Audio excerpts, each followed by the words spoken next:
begin the training session shortly. Please note that the session will be recorded and then shared with all participants via email that has been used for registering.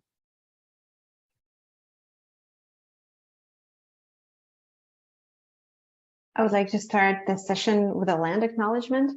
As treaty peoples, we all share a duty to respect and give care to the territories that we live on and honor the many treaties and agreements that govern the land.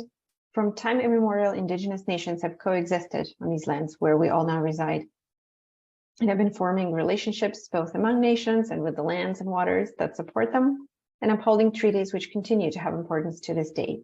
So we acknowledge and respect the ancestors and current caretakers of these territories, as well as our own individual responsibilities under all existing treaties. We're all in different parts of the province now.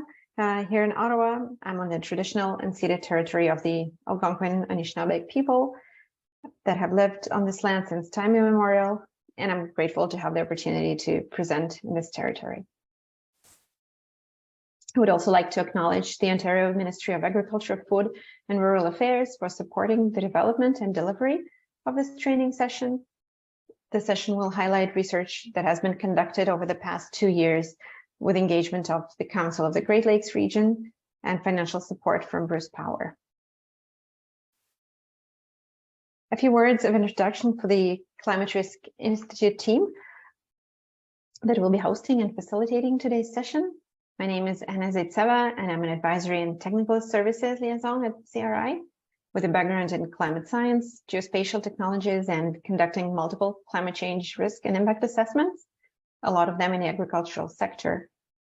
Paul Cobb is the manager of training services at CRI, who has worked over 20 years in the fields of climate change mitigation and adaptation, and he's now coordinating CRI's work with multiple partners and experts to develop and deliver professional development programs for engineers, planners, and other professionals. Alyssa Hill is a climate change adaptation and resiliency analyst at CRI. She holds a master's degree in climate change, and through her studies and also work experience has been involved in initiatives related to climate action, equity, and sustainability, as well as climate change adaptation, mitigation, and governance in Canada. Please feel free and welcome to introduce yourselves in the meeting chat as well.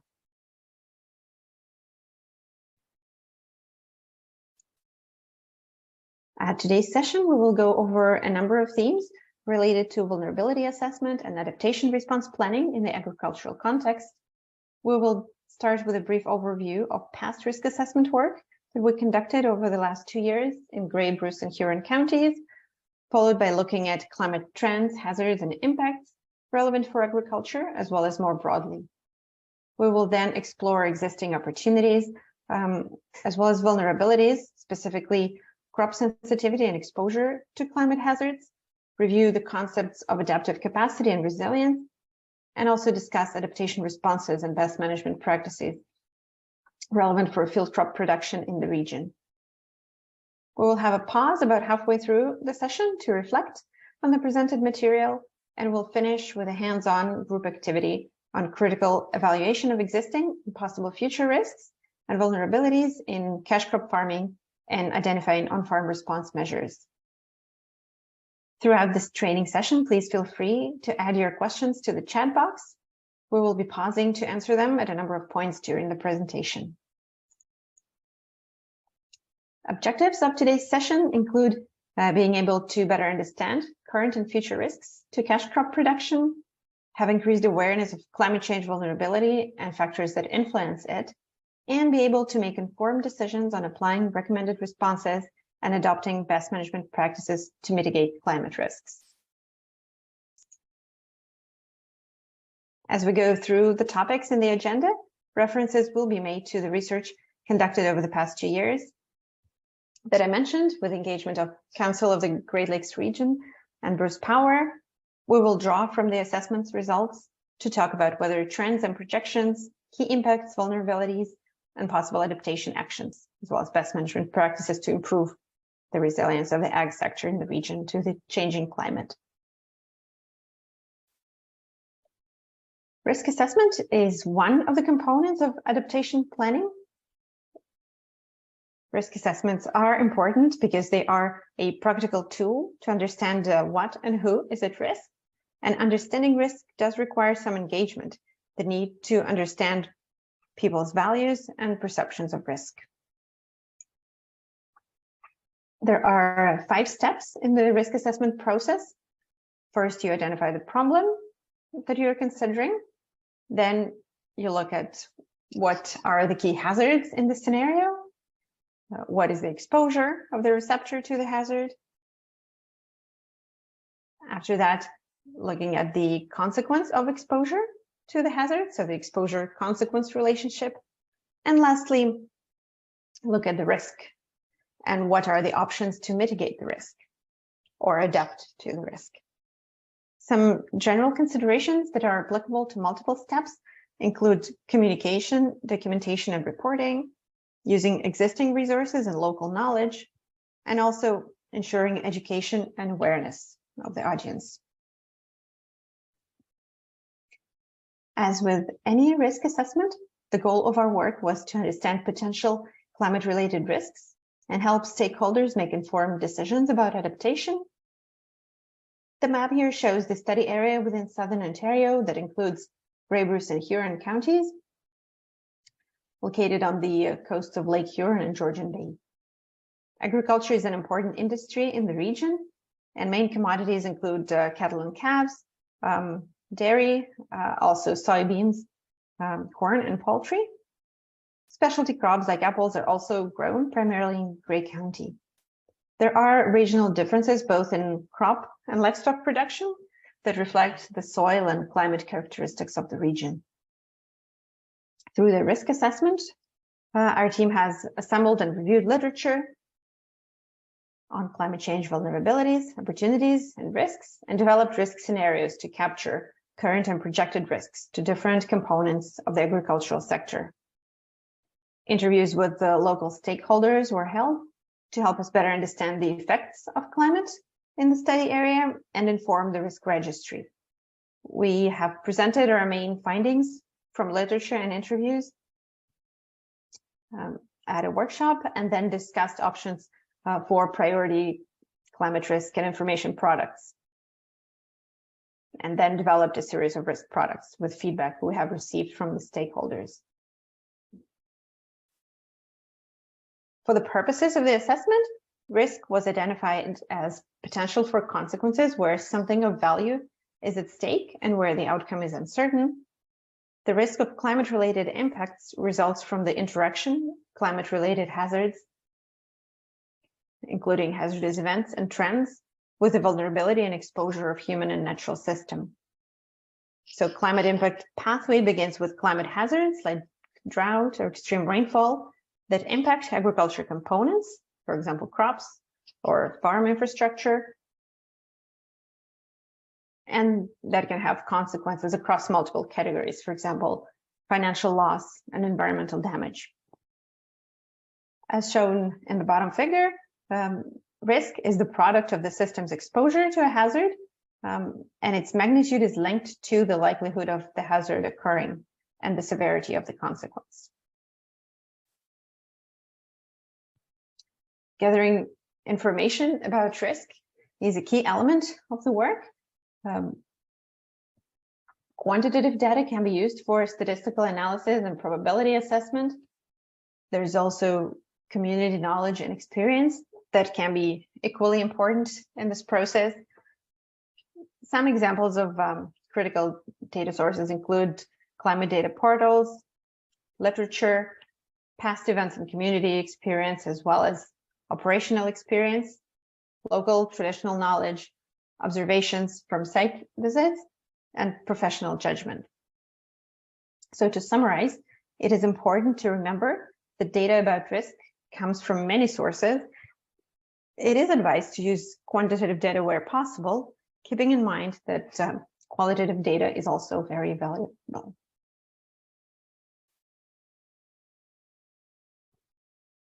In Grey, Bruce, and Huron agriculture risk assessment, we engaged with local stakeholders and asked questions about their experience with weather, climate, and issues they have experienced or anticipate. Weather variability was a common trend that was mentioned. While farmers have always needed to adapt to natural weather cycles, conditions are becoming more variable and extreme over time. For example, in recent years, many have noted that they experienced flash flooding followed by drought conditions.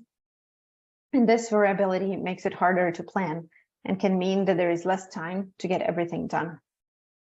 Many participants also noted frequent and intense storms, high winds, a great prevalence of pests, or changes in pest distributions.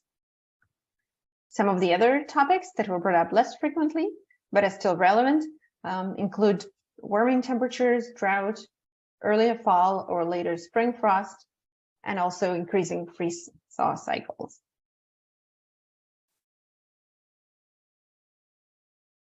As we discussed, these weather and climate changes, the most frequently referenced area of concern was water management, which encompassed a lot of different impacts like increased runoff, legacy phosphorus, and flooding. We also heard frequently about soil erosion and poor soil health, including impacts to topsoil and nutrient losses.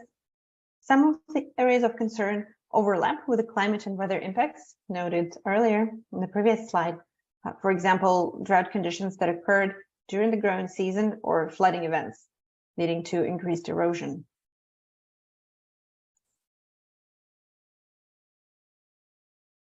Having identified major hazards and impacts, we used information on climate variables, agricultural sector components, and vulnerabilities to develop risk scenarios that were then assessed for the degree of current and future risk. These scenarios consider how a climate hazard can cascade to direct and indirect impacts for different subsectors. Climate indicators are used to describe how a climate hazard can be represented during using weather and climate data, so that projections can be made for future climate change. Components can be impacted differently. For example, frost conditions affecting winter wheat and apple trees are different, which has been reflected in the scenarios by using different climate thresholds. Once the scenarios were developed and assigned, the likelihood and the consequences of each event and the impact on the event was done. The consequence categories we included are financial losses, environmental damage, infrastructure damage, and service disruption, and also human health and public safety. The magnitude of risk is the product of the likelihood of hazard occurring and the severity of consequence. Significant increases in heavy precipitation and flooding events affect field crops and also farm operations, soil and water resources, with the risks expected to increase in the future. Heavy precipitation events during the growing season cause increased runoff, leaching of nutrients and chemicals, water contamination, also degraded soil quality, waterlogging, and erosion, causing damage to crops and infrastructure, and also delays to planting and harvesting operations. For heat, exposure to temperatures over 30 degrees is detrimental to most crops. Heat stress results in shortened phenological stages, greater susceptibility to diseases, and reduced yields in crops.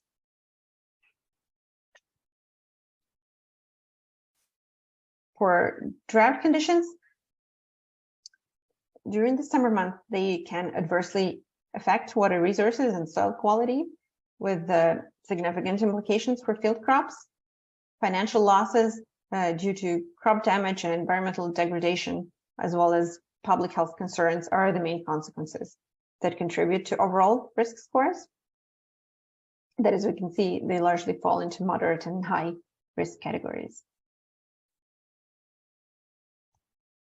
The assessment found that there are a few instances where the changing climate could present opportunities for field crop production, driven by longer growing seasons, milder winters, and fewer frost days. However, the assessment found that any benefits are likely to be offset by the risks associated with increased frequency and intensity of extreme weather events, variability in seasonal temperatures, and changing precipitation patterns at critical crop development phases. Additionally, indirect climate impacts to field crop production, including impacts to water management and soil health, introduce another layer of complexity that influences how climate impacts can cascade within and across the region.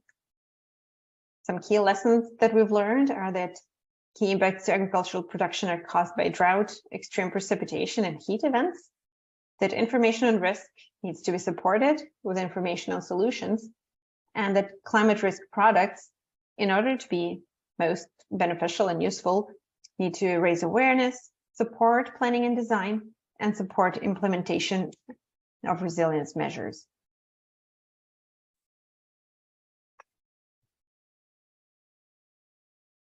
We have developed a number of climate risk products as part of the risk assessment, including a risk registry, climate risk infographics, and case study series on best management practices in agriculture.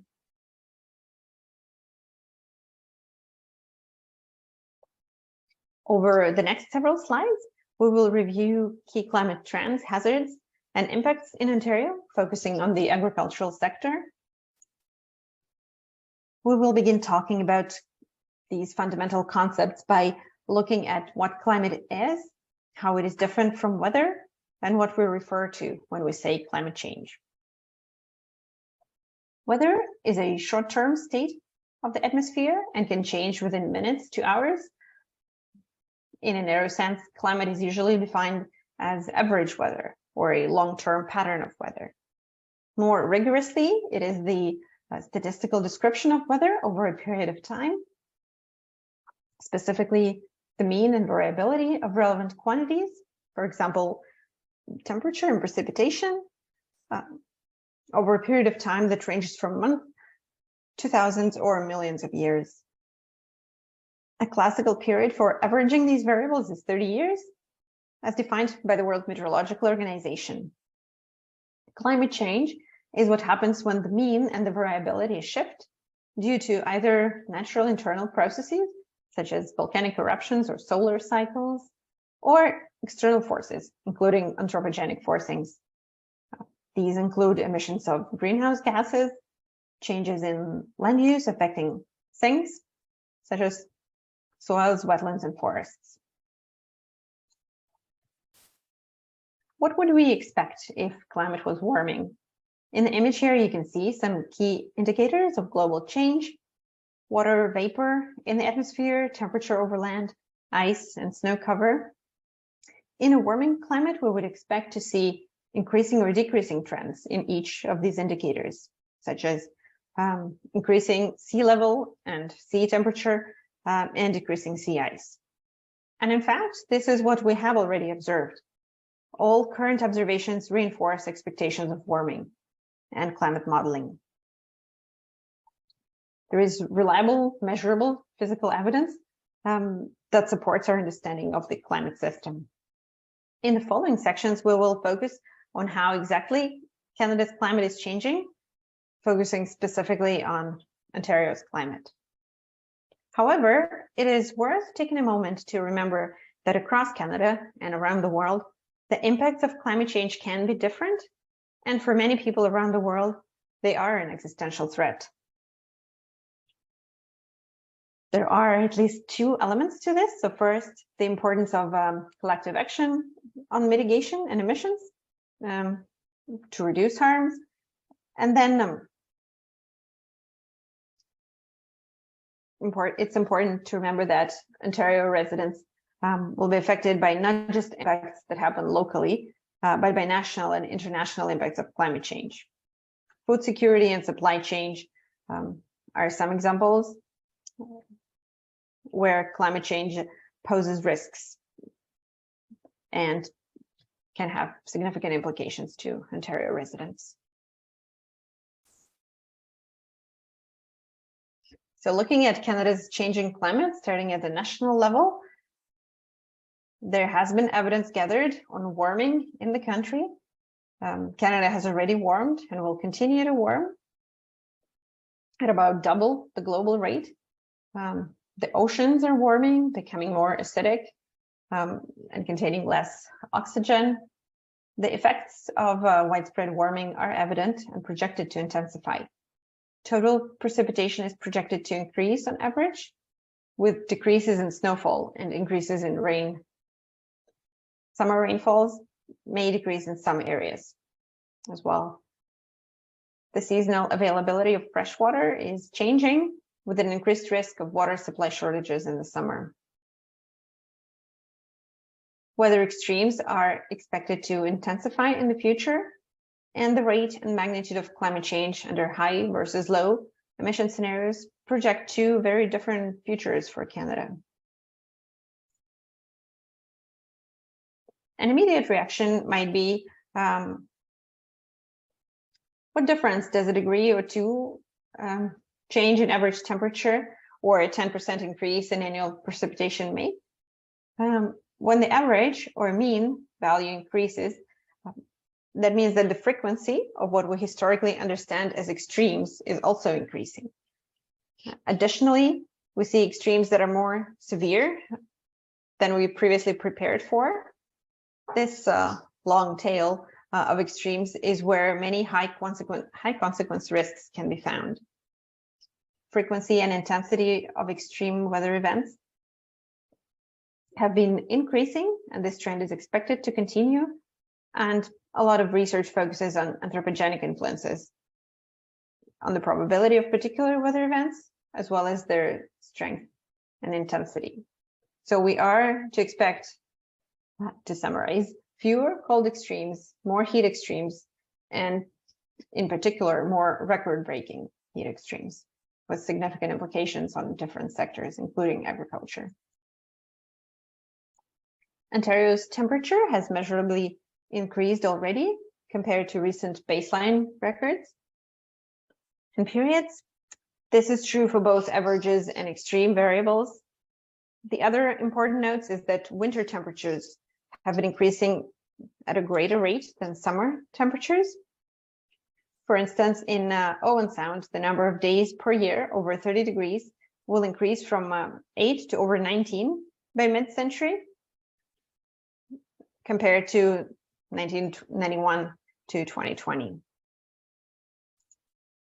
With regard to precipitation, we see higher or lower levels of change depending on geography.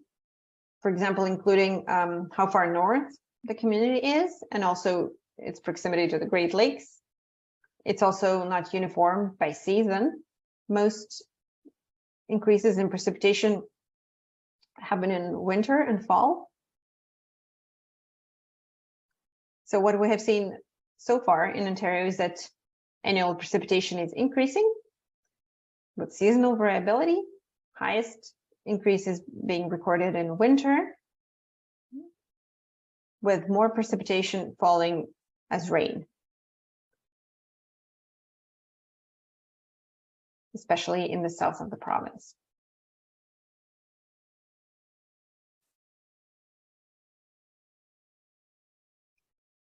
Some precipitation projections show an overall increase in precipitation, again, concentrated in fall and winter.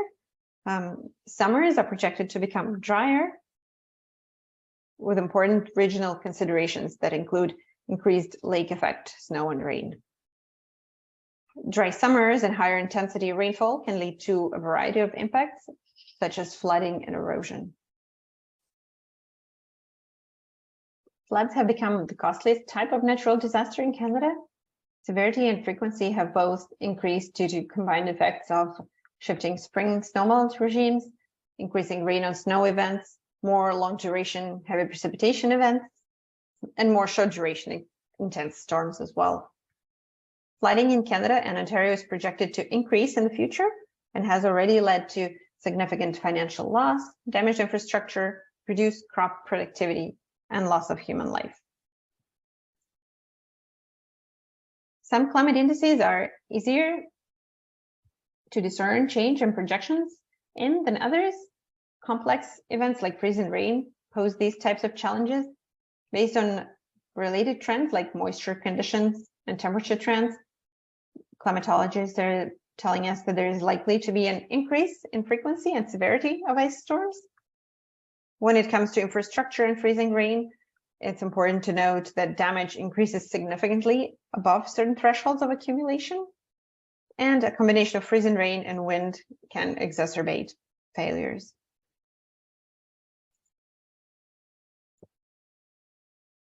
Some wind and tornado projection worth mentioning include longer tornado seasons, potential for stronger wind gusts, specifically during storms and thunderstorms.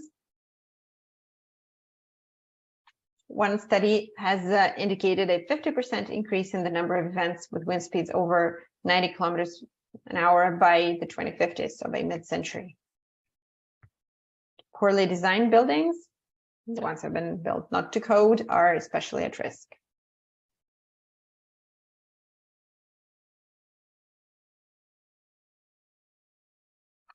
For ice cover and lake effect snow, snow-built regions are observing increased lake effect snow with warmer water combined with decreased ice cover, leading to increased severity, frequency of high impact winter events.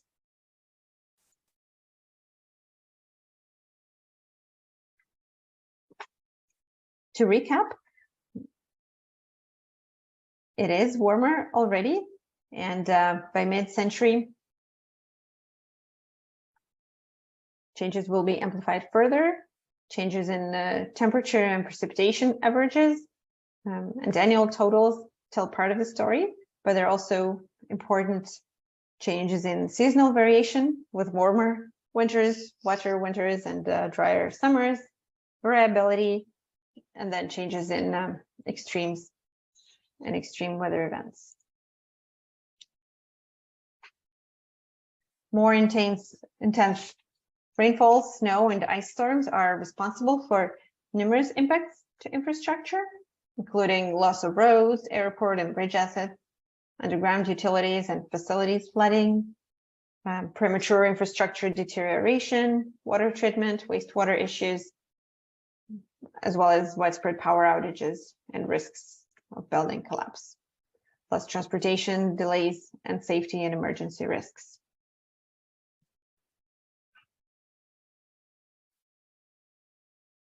Stronger winds and higher temperatures have the potential to have significant impacts, including power outages, compromised structural safety, damage to buildings and utilities infrastructure, as well as energy shifts and cooling demands, and premature infrastructure deterioration. Changes in climate and environment have direct and indirect impacts on our health. A wide variety of health impacts, including increase in certain climate-sensitive infectious diseases, such as tick-borne diseases, physical and mental health risks associated with extreme events, including flooding, displacement, damage to homes, and loss of savings that can have long-term impacts. Other impacts from extreme heat, air quality, increases in foodborne diseases, blue-green algae, and beach closures.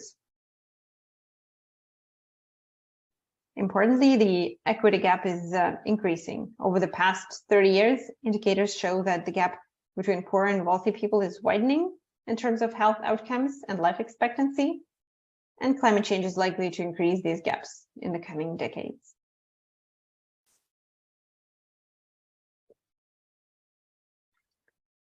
So to comment on some increases in tick and mosquito-borne diseases, the black-legged ticks carrying Lyme disease are expected to move about close to 50 kilometers north further each year.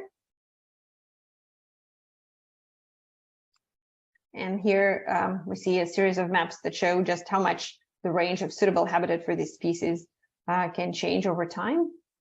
Looking at historic risk map around year 2000, then present in 2020, 2050s, and 2080s, where high climatic suitability is expected to move into northern Ontario to quite a significant extent. We know that there are also extensive ecosystems impacts related to climate change. These include changes in timing of natural cycles, species range shifts, decreases in lake ice cover, shorter ice cover seasons, as well as increased prevalence of invasive species and more frequent pest outbreaks. These ecosystem changes have direct impacts on biodiversity and ecosystem health, and also consequences on safety, health, tourism, and culture.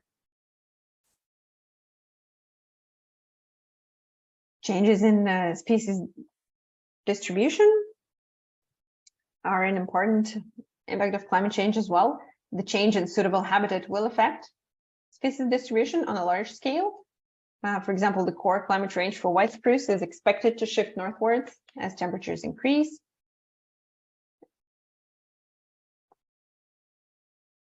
And the image here shows species distribution under moderate emission scenarios, how the core climate range is expected to shrink significantly, moving to the northern parts of Ontario.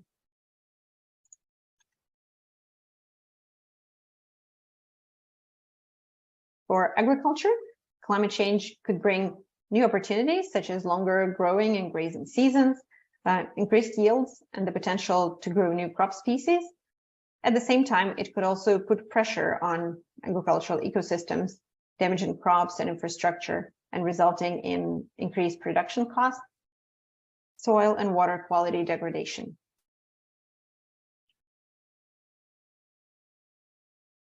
Some other positive impacts include reduced heating demand in winter and more species diversity, with the negatives linked to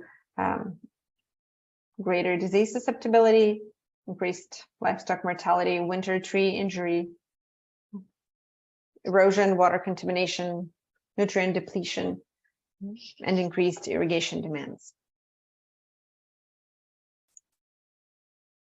Major drivers of agricultural impacts in Great Britain and Huron counties, as well as other regions of southern Ontario, include drought, heavy precipitation and flooding, extreme heat, spring and fall frost, and also variable winter weather. Major impacts that are coming as a result of these drivers were identified and are shown here for relevant agricultural sector components, including livestock, field crops, fruit trees, soil, water and farm infrastructure, and farming operations. So, for example, drought impacts are primarily experienced by field crops and soil and water resources, manifested by delays in plant development, reduced yield, nutritional value, declines in soil susceptibility to support crop growth, poor nutrient uptake, increased water contamination, and low water levels, leading to greater irrigation demands and higher production costs. Heavy precipitation and flooding is another major hazard affecting farm operations and damaging infrastructure and field crops, as well as soil and water resources. The severity and frequency of heavy precipitation and flooding events have both increased due to the combined effects of shifting spring snowmelt regimes, increasing rain and snow events, more long duration heavy precipitation events, and more short duration intense storms. Spring and fall frost result in call damage and reduced yields to crops, as well as stem and leaf damage, sterility and reduced yield, damage to leaves. For perennial crops, compromised fall hardening, and increased sensitivity to freezing temperatures in the winter. Extreme heat is of particular concern for livestock and some field crops, where impacts include heat stress, increased susceptibility to diseases, and reduced yields. Variable winter and also fall weather compromises fall hardening and increases sensitivity of crops such as alfalfa and winter wheat to freezing temperatures. Similarly, fruit trees are more prone to winter injury and ultimately reduced yield. Warmer weather during winter increases the chances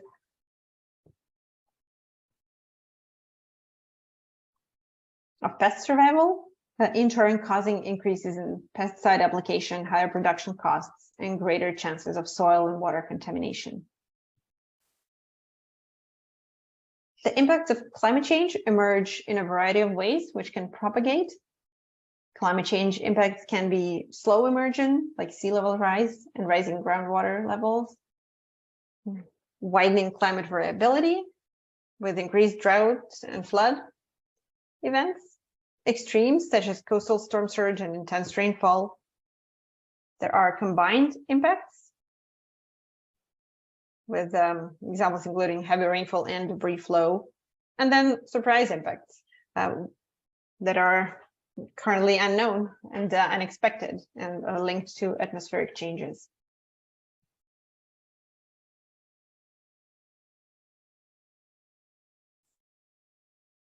It is also important to recognize that impacts aren't isolated or constrained. Impacts in one region can have ripple effects in others. Physical impacts can lead to economic consequences and so on. Additionally, repeated stresses and failures in systems can increase vulnerability, making subsequent failures more likely. The key takeaway point here is that impacts, systems, and responses all interact, and because impacts are cascading, and we don't understand the full range of climate change impacts or how they will interact with one another and build systems and human systems. Land use and infrastructure planning are therefore critical for managing risk and vulnerability.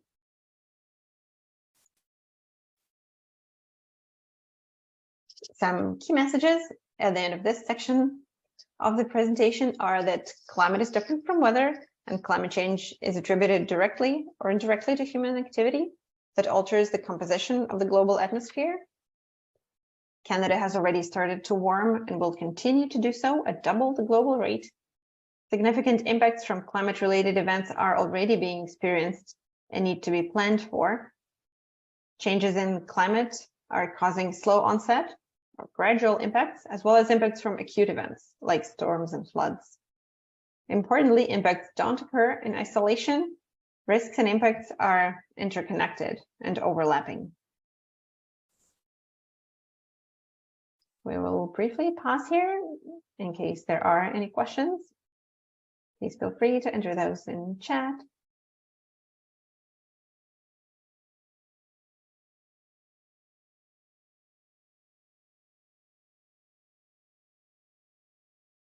If there are no questions, we are moving to the next section in which we will review existing vulnerabilities. In other words, crop sensitivity and exposure to climate hazards. First, just to understand how different terms relate, vulnerability to climate change, and hence the risk associated with climate change, is a composite of multiple different factors. And it is important to evaluate and consider each of these elements. 3 elements contribute or increase vulnerability. So that's potential impacts that may occur without considering adaptation. It's exposure, so the nature and degree to which a system is exposed to significant climate variation.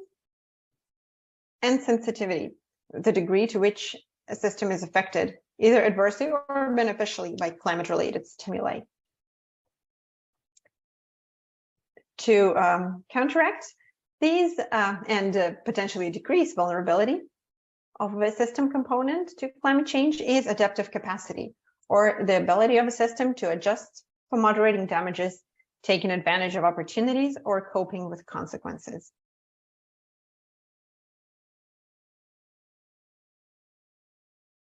So here, what we will be looking at over the next several slides is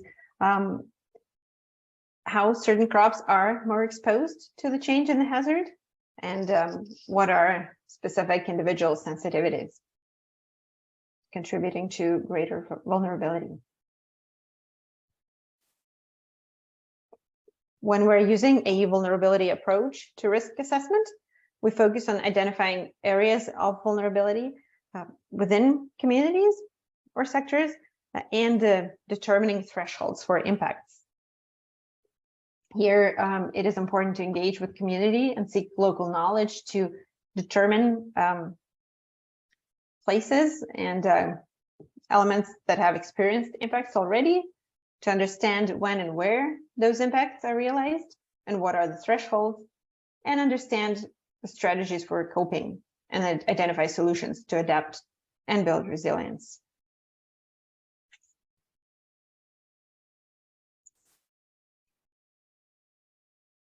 Field crops produced across the province are inherently vulnerable to weather and climate conditions due to their direct exposure.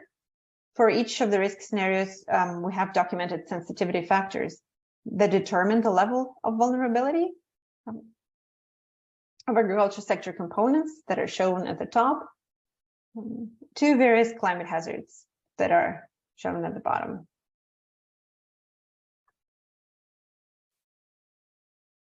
As an example, crop sensitivity to hazards is determined by the timing and length of exposure, growth stage, and cultivar type, with the higher yielding cultivars being more susceptible to drought damage, for example, due to higher evapotranspiration demands. Additionally, exposure during flowering and early grain formation stages is critical and can lead to the greatest losses in yield in a given year.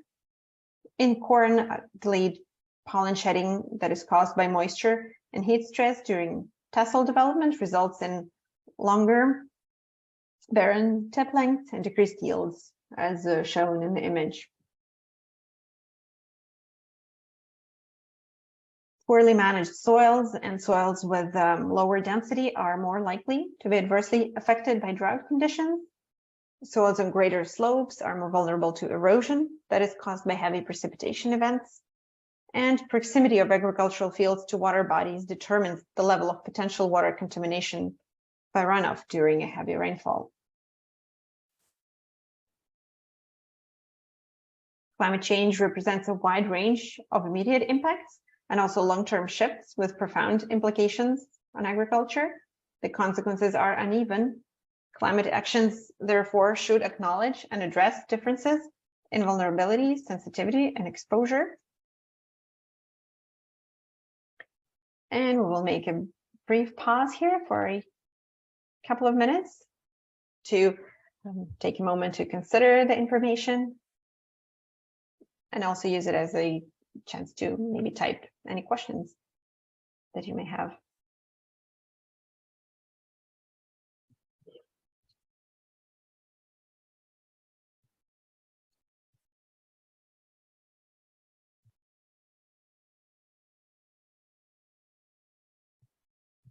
Understanding the potential and need to adapt to immediate risks is important.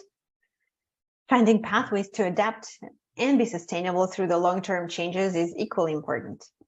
In this section, we will review the concepts and examples of resilience and adaptive capacity. Resilience refers to the capacity of a system or sector to withstand or recover quickly from difficulties. Adaptive capacity is the ability of a system to adjust for moderating damages, taking advantage of opportunities, or coping with consequences. Four principal categories for assessing adaptive capacity include technology, resource availability, governance, and sector complexity. On the surface, therefore, resilience and adaptive capacity may seem very similar. One way to remember the difference is that resilience is a broader system property. We can say that a region's food system is quite resilient to drought, as a more general statement, if we think for a number of reasons that its food supply would be able to continue, mostly without issues during a drought. Adaptive capacity, meanwhile, is more narrowly focused on the specific skills and mechanisms that are deployed by human systems to contribute to resilience. In other words, we might identify that the system or component is resilient, like the region mentioned above, and then identify the sources or mechanisms of resilience in terms of particular knowledge, practices, land uses, or biological properties that are functioning in a food production system, referring to these as adaptive capacity.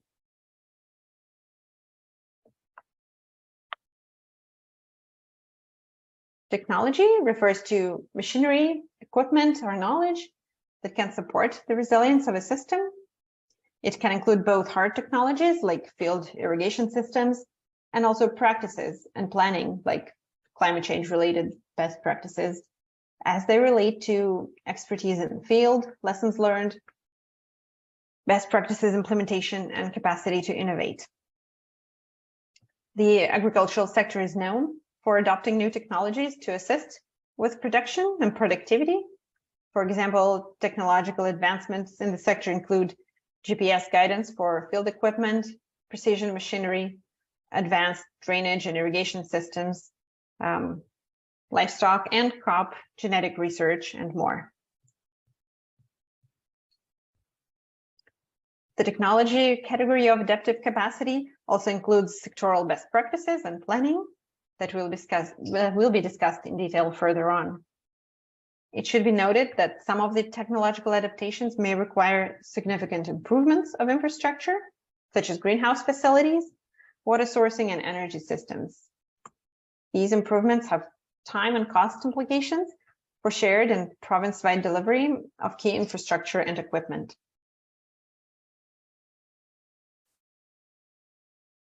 Human, financial, and natural resources available to Ontario's agriculture producers are an important component of adaptive capacity.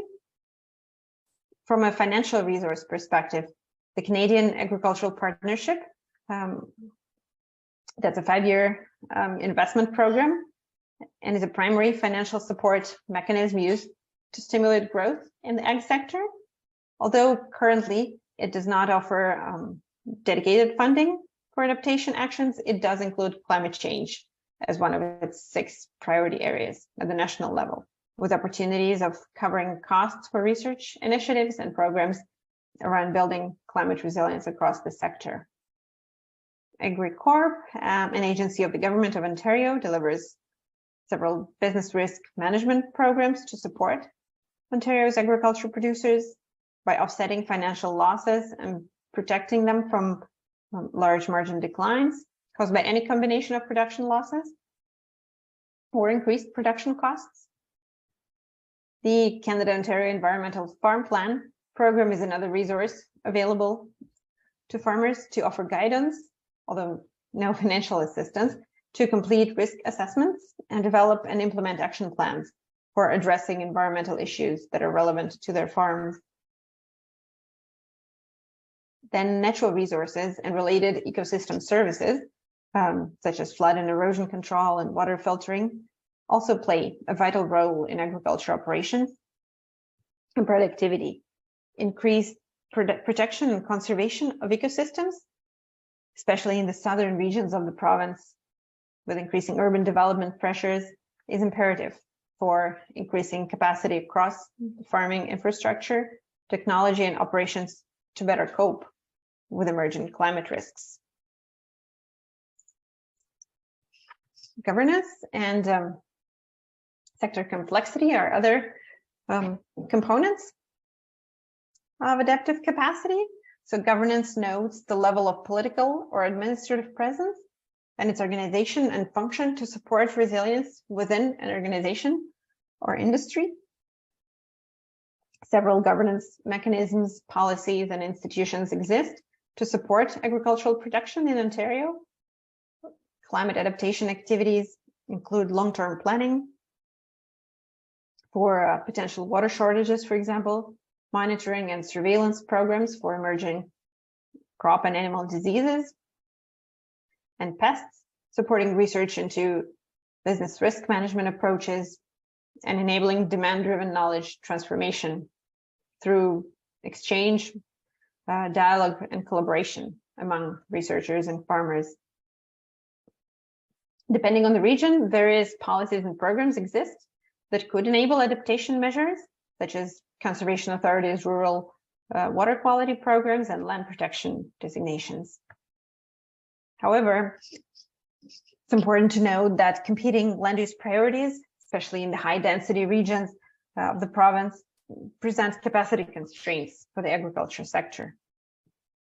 Sector complexity relates to the number of stakeholders or decision makers present in a sector or at a regional level, the capacity to make decisions and change course at the sector or regional level can be inversely correlated to the number of decision makers or stakeholders.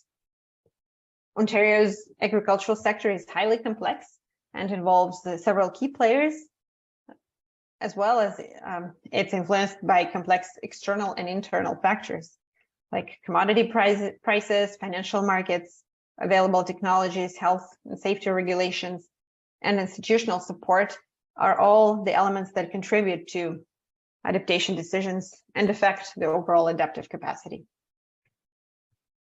There are different levels of control over certain adaptations, with some available for implementation at the decision of a single operator, and others are being shaped by multiple stakeholders in farming, in government, and elsewhere.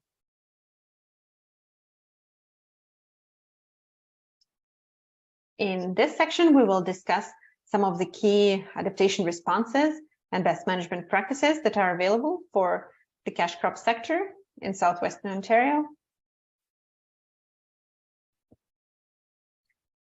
Firstly, though successful climate adaptation planning requires the integration of multiple elements, so it's important to consider climatic conditions, vulnerabilities, capacity to adapt and cope, and also adaptation measures and monitoring.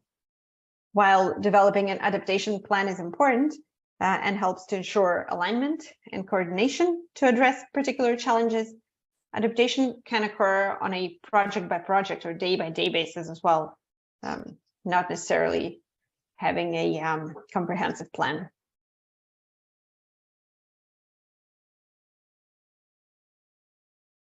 Adaptation strategies may range from incremental adjustments to existing practices to major alterations that transform the entire farm operation.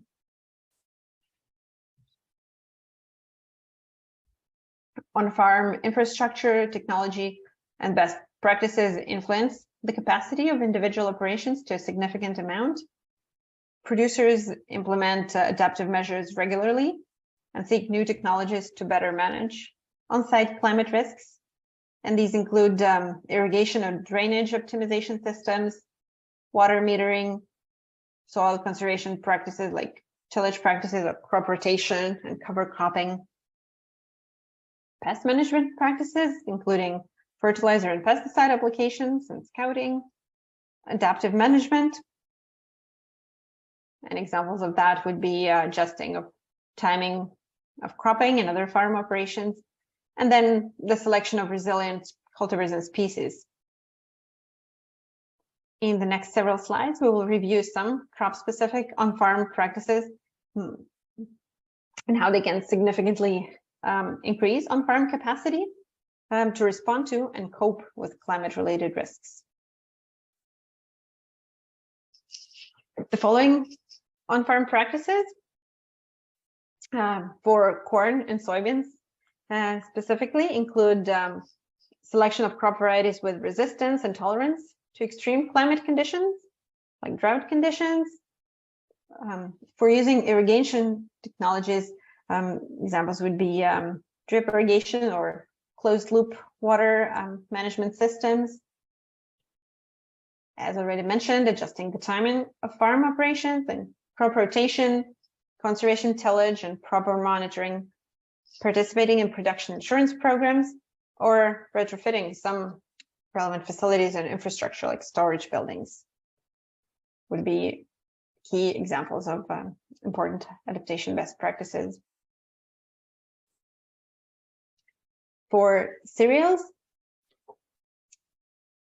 key practices would include the selection of heat and drought resistant cultivars, cultivars with low vernalization requirements, modified sowing dates, and again, similar to corn and soy, crop rotation and conservation tillage, and proper monitoring, participating in production insurance, and retrofitting of facilities and infrastructure. For forages and perennial crops, selection of less dormant varieties that meet winter hardness requirements is important, as are proper monitoring and participation in production insurance programs.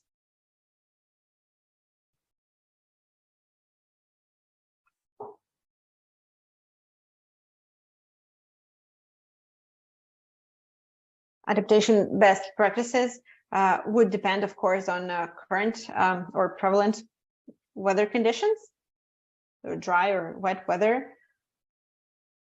For soil and water resources in dry conditions, key best practices would be crop rotation to maintain or improve soil organic matter levels, reducing soil water evaporation and improving soil structure, conservation tillage, water conservation, and the adoption of efficient irrigation systems. In wet conditions, when heavy precipitation is prevalent, the implementation of cover crops to absorb excess nitrate, crop rotation, reduced tillage, rotational grazing, nutrient and manure management, and innovative designs for agricultural drains that reduce cropland runoff are important to consider. Speaking of water resources, in years or seasons with low precipitation, limiting surface and groundwater withdrawals, maintaining natural water level regimes, surface and groundwater influxes, prioritizing refuge areas, restoring riparian vegetation, and limiting human activities are important adaptation best practices. In wet years and seasons, these practices would include using cover crops, conservation tillage practices, using fence rows and windbreaks, and also implementing innovative designs for agricultural drains to reduce cropland runoff.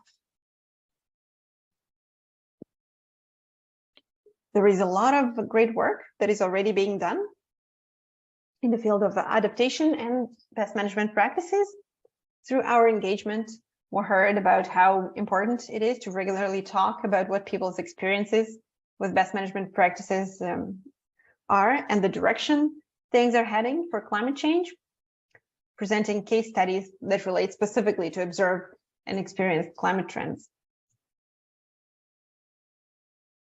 A document was developed listing and providing details on how some local farmers have successfully adopted pest management practices or used alternative land use services in the region. Farmers across Grey-Bruce and Huron counties have adopted and successfully implemented BMPs at the farm level, and these BMPs have helped them reduce soil erosion and nutrient runoff, protect overall soil and water quality, and also had several economic benefits, including increased productivity and lowered operating costs. Featured case studies include on-farm applied research and monitoring program that was launched in 2019 by Ontario Soil and Crop Improvement Association and OMAFRA. The program supports local health and water quality research on farms across Ontario. Local sites in Bruce and Grey counties have implemented no-till and strip-till management practices and adopted cover crop application.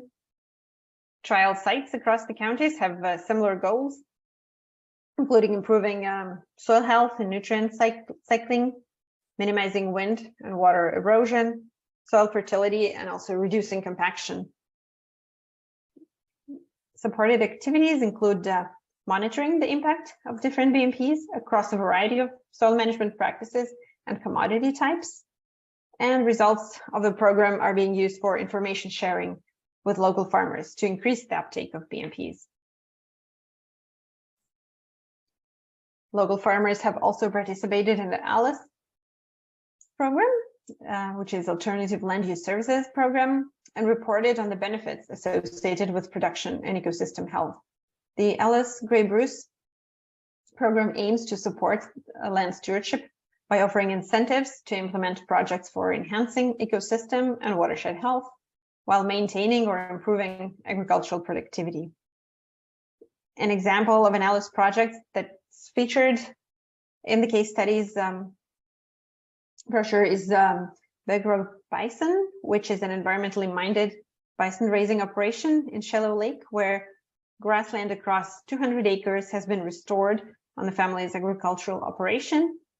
The owners joined Alice in 2017 and in order to contribute to local riparian and habitat conservation, and have worked to conserve their land by limiting access of the herd to certain areas, allowing increased habitat function and general ecosystem health.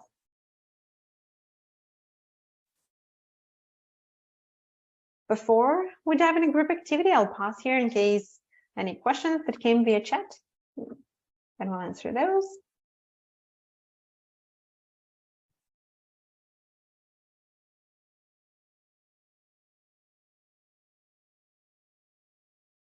The group activity will unfold as follows. I will introduce you to a fictional scenario and 2 tasks on evaluating existing and possible future risks, on vulnerabilities in cash crop farming, and identifying on-farm response measures. We will then work on completing the tasks and discuss potential issues, challenges, and opportunities together. The scenario is that you're a cash crop farmer in Bruce County and have grown row crops such as corn, soybeans, and wheat in a 3-crop rotation since the early 2000s. The farm is approximately 200 acres in size and has varying topography with some moderately sloped areas. In addition to cropland, features a mature woodlot and a small wetland that are home to a variety of plant and animal species. Soil compaction, movement of topsoil, and general soil health have always been a concern and resulted in added input costs over the years. You're now looking for possible solutions to alleviate these issues and build climate resilience without compromising economic productivity. The tasks at hand are reflect on the scenario and discuss observed changes in climate and weather patterns, thinking about which hazards are most impactful to the farm's agriculture now and in the future, what additional impacts might be of concern, and then think about the highest risks to agricultural operations and brainstorm some strategies to mitigate those risks. Consider the use of best management practices and alternative land use solutions as you're working on this task. I have put a brief summary of observed and projected trends here, just to remind us of what the key concerns are and help with identifying impacts.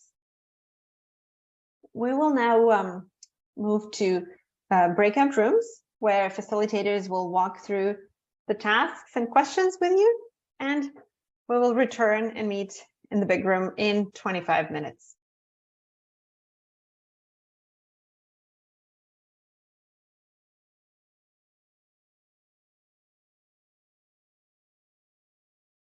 Welcome back. I hope you had productive discussions and would like to thank you for being here, for your interest, for questions, and please, before signing off, take a minute to complete a survey, the link to which Alyssa has dropped in the chat. It should just take 2 or 3 minutes to complete, and your feedback will be greatly appreciated and will help us improve future sessions, tailoring them more to learners' needs. I thank you again very much for your time and interest, and wish you all a great day.